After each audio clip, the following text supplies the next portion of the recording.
계약갱신 청구권. 임대차 3법에 포함되는 내용인데요. 첫 번째 전월세 상한제, 두 번째 전월세 신고제, 세 번째 계약갱신 청구권이 있습니다. 첫 번째 전월세 상한제는 5% 이상으로 올리면 안 된다는 내용이고, 두 번째 전월세를 30일 이내에 신고함으로써 확정일자 등을 자동 확보하는 조항이 포함되어 있습니다.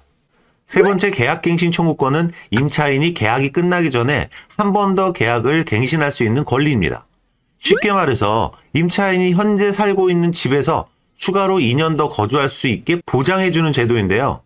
임대인은 특별한 사유가 없으면 이 청구를 거부할 수 없습니다.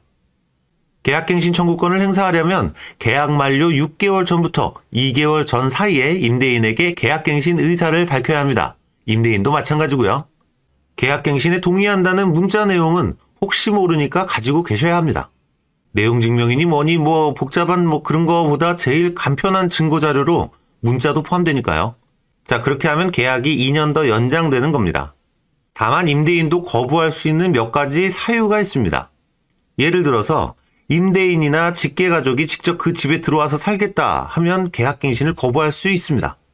그리고 임차인이 임대료를 연체하거나 집을 제대로 관리하지 않은 경우에도 해당됩니다. 만약에 계약 종료 6개월 이전에 소유권이 바뀌고 새로 바뀐 소유자가 직접 거주 의사를 밝힌다면 그 역시도 거부할 수 있는 사유에 해당됩니다. 단 6개월 이전에 의사표시를 해야 된다는 거 다시 한번 강조합니다. 이런저런 사유가 없다면 결국 계약갱신 청구권을 통해서 최소한 4년 동안은 안정적으로 거주할 수 있는 법적 권리가 보장된다고 보시면 되겠습니다. 그런데 계약갱신이 이루어진 이후에 임대인에게 상당히 불리한 조항이 하나 있습니다.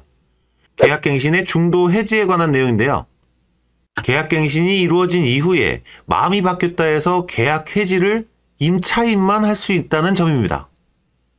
임차인이 계약 해지 통보를 하고 3개월이 지나면 임대인은 땡빛을 내서라도 보증금을 돌려줘야 합니다.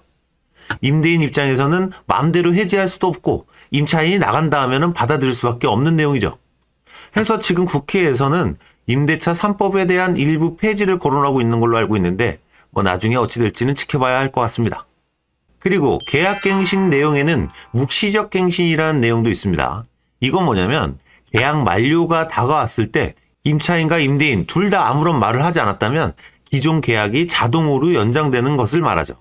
말 그대로 서로 아무런 행동도 하지 않으면 묵시적으로 계약이 갱신된다는 겁니다.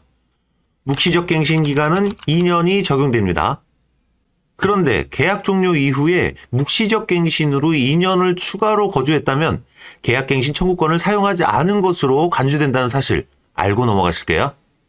처음 계약해서 2년 살고 묵시적으로 2년 더 살고 계약갱신권을 사용 안 했으니까 2년 더 살 수 있다는 내용이었습니다. 오늘도 공부하시느라 수고하셨습니다. 내일 다시 뵐게요. 감사합니다.